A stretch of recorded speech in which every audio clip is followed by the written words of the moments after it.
11-0 গোলের লজ্জার বিদায়ে AFC Asia কাপের কোয়ার্টার ফাইনালের রেস থেকে ছিটকে পড়ল ভারত। অন্যদিকে সম্ভাবনা এখনও বাঁচিয়ে রেখেছে বাংলার বাঘিনীরা। কোন সমীকরণ ধরে কোয়ার্টার ফাইনাল নিশ্চিত করতে পারবে বাংলাদেশ, আলোচনা করব ভিডিওতে। নারীর র্যাঙ্কিংয়ের 8 নম্বর দল জাপান, পরের দলটা উত্তর কোরিয়া। ম্যাচের শুরু থেকে জাপানি মেয়েদের দাপট ছিল চোখে পড়ার মতো। প্রথমার্ধ শেষ হওয়ার আগেই ভারতের জালে ঢুকে 5টি গোল। দ্বিতীয়ার্ধে 54তম মিনিটের মধ্যে স্কোর লাইন হয়ে যায় 8-0। এরপর কিছুটা ঢিলে তালে খেললেও শেষ পর্যন্ত জাপান ম্যাচ শেষ করেছিল 11-0 গোলের বিশাল জয়ে। অর্থাৎ বলাই যায় ভারতের প্রতিটি খেলোয়াড়ের জন্য একটি করে গোল উপহার দিয়েছে জাপান।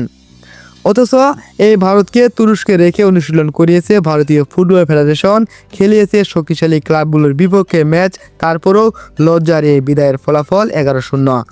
বিপরীতে বাংলার মেয়েরা গুলিস্তানের ক্যাম্প থেকে উড়ে গিয়েছে অস্ট্রেলিয়া।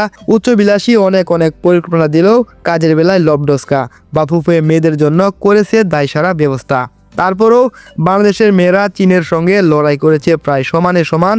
উত্তর কোরিয়াকে প্রথমার্ধে অনেকটা সময় গোল বঞ্চিত করে রেখেছিল এবং একটু ভালো সুযোগ সুবিধা পেলে বাংলার বাঘিনীরা যে বাফুফের জন্য নীল আকাশের চাঁদ জয় করতে পারত, এটা সম্ভব। বিপরীতে ভারত অপেক্ষাকৃত বেটার প্রিপারেশন নিয়ে গিয়েছে এএফসি এশিয়ান কাপে। ইরান এবং নেপালের সাথে প্রীতি ম্যাচ খেলেছিল মূল পর্বের জায়গা নিশ্চিত করার পর। অন্যদিকে বাফুফে কোনো ম্যাচ নিশ্চিত করতে পারেনি, ক্যাম্প করেছিল চট্টগ্রামের এরেনায়।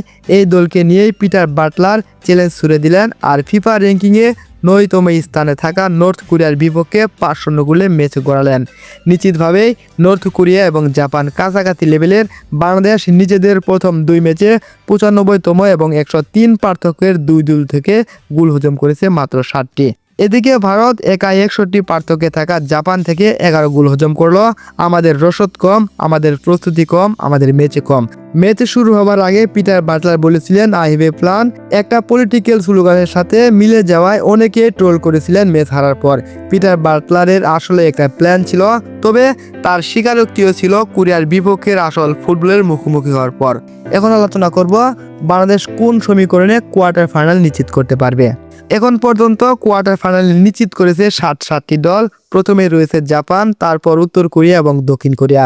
অস্ট্রেলিয়া রয়েছে চায়না এবং চাইনিজ টাইপে, তার সাথে রয়েছে ভিয়েতনাম। এখন একটা স্থানের জন্য 4 দলের লড়াই করতে হবে। আর এখন আলোচনা করব বাংলাদেশ কিভাবে সুযোগ গ্রহণ করতে পারে। প্রথম সুযোগ, ইরান বনাম ফিলিপাইন ম্যাচে ড্র হলে উজবেকিস্তানের সাথে বাংলাদেশ কমপক্ষে হলেও 1 গোলের জয় পেতে হবে। আর দ্বিতীয় সুযোগ, ইরান এবং ফিলিপাইনের সাথে 1-0 গোলে জয় লাভ করলে বাংলাদেশ উজবেকিস্তানকে 2-0 গোলে হারাতে হবে।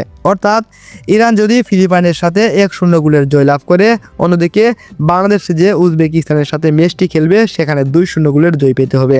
তবে ফিলিপাইন বাকি 3 দলের চেয়ে বেশি এগিয়ে আছে, তাদের গোল ডিফারেন্স 4। অন্যদিকে উজবেকিস্তানের গোল ডিফারেন্স 6, বাংলাদেশ এবং ইরানের গোল ডিফারেন্স হলো 7।